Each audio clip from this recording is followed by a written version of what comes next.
S'exprimant lors de l'ouverture des rencontres africaines de la Fédération nationale de l'électricité, de l'électronique et des énergies renouvelables, le secrétaire d'État marocain auprès du ministre de l'Industrie et du Commerce, Omar Ejira, a mis en avant l'engagement commun du Maroc et des pays subsahariens en faveur de la promotion de la collaboration dans les secteurs de l'électricité.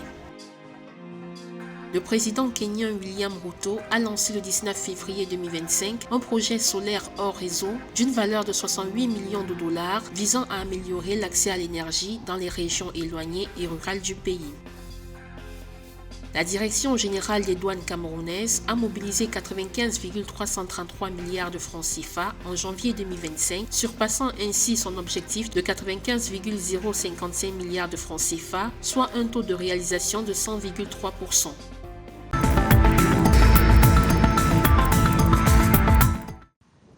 Le Maroc s'engage à renforcer sa coopération énergétique avec les pays subsahariens, a annoncé le 17 février 2025 le secrétaire d'État marocain auprès du ministre de l'Industrie et du Commerce, Omar Ejira. La déclaration a été faite lors des rencontres africaines de la Fédération nationale de l'électricité, de l'électronique et des énergies renouvelables les 17 et 18 février. Les discussions ont mis en avant l'engagement commun du Maroc et de plusieurs États du continent en faveur du développement de l'électricité, de l'électronique et des énergies renouvelables. Le Maroc va devenir très bientôt, si ce n'est pas déjà le cas, un acteur majeur de l'économie africaine, pour ne pas dire de développement du continent. Il a déjà mis en place un réseau financier qui permet aux entreprises marocaines de pouvoir bénéficier de financement facilement. En 2023, le secteur de l'électricité et de l'électronique au Maroc a enregistré des exportations atteignant 18 milliards de dirhams, soit une progression de 34%. Entre 2020 et 2023, les exportations du pays dans le domaine des véhicules, des combustibles et de l'électricité ont atteint 1 milliard de dirhams, représentant ainsi 26% du total national pour cette catégorie.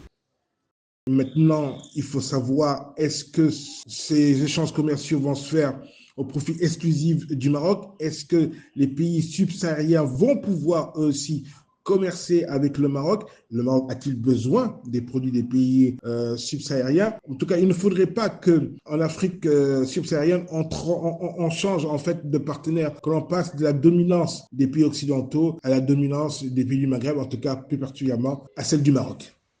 Ces statistiques reflètent l'intégration grandissante du pays d'Afrique du Nord dans les chaînes de valeur internationales ainsi que sa capacité à offrir des solutions énergétiques au niveau africain. Les mécanismes de financement innovants destinés à soutenir les infrastructures énergétiques et à accélérer la transition vers des ressources d'énergie plus durables ont également été au cœur de ces échanges.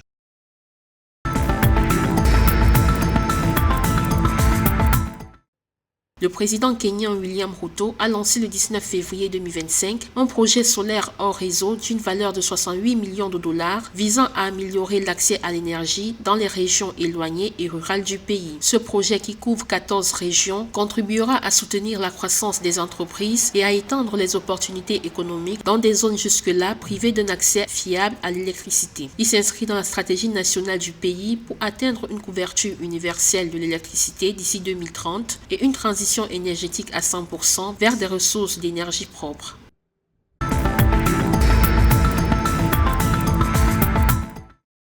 La Direction générale des douanes camerounaises DGD a mobilisé 95,333 milliards de francs CFA en janvier 2025, surpassant ainsi son objectif de 95,055 milliards de francs CFA, soit un taux de réalisation de 100,3%. Ce résultat marque une amélioration notable par rapport à janvier 2024, où la DGD avait collecté 73,889 milliards de francs CFA, soit un écart de plus de 21 milliards par rapport à cette année. Bien que la DGD a globalement bien démarré l'année, le secteur des douanes du littoral 1, principal contributeur aux recettes douanières du pays, n'a pas réussi à atteindre son objectif de collecte pour janvier 2025.